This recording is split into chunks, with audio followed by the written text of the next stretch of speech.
In this video, I'll share with you 5 tips how I transfer my drawing to my watercolor paper neatly and without ruining my paper. As we know, watercolor paper is not affordable and every sheet is precious. As much as possible, we don't want to waste even a sheet of watercolor paper, especially if you have an expensive watercolor paper like ours. Aside from that, it's advisable to have a clean paper if you plan to display your painting, sell it, or give it as a gift. These are the kinds of erasers I have, but some of these can ruin the watercolor paper. Let's go to the tip number 1.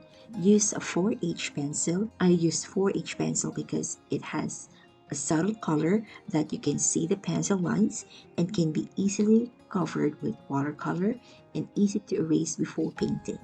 It's hard to do not smudge on the paper and doesn't blend with the watercolor. Tip number 2. Use a kneaded eraser. Kneaded erasers are soft, but it can remove graphic marks easily without leaving a dust and doesn't scuff the paper off. Using a kneaded eraser can help in maintaining the quality of your paper before painting on them without marks of erasures. You can also shape the kneaded eraser on any shape you want to remove unwanted lines before painting. Tip number 3. Use a pen eraser. Sometimes I use a pen eraser to erase or lighten the pencil marks on the small areas of the paper. Tip number 4. Use a light pad.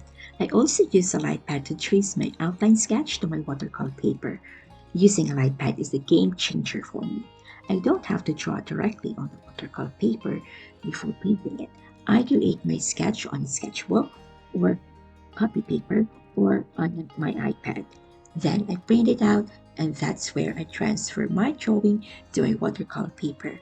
Using a light pad is helpful for me because I will only draw or trace the sketch outline to my watercolor paper that may lead me to not have a lot of unwanted pencil lines. Tip number 5. Scribble at the back of your outline. If you are using a watercolor block, then flip your outline sketch, the scribble at the back, and that you don't need to paint.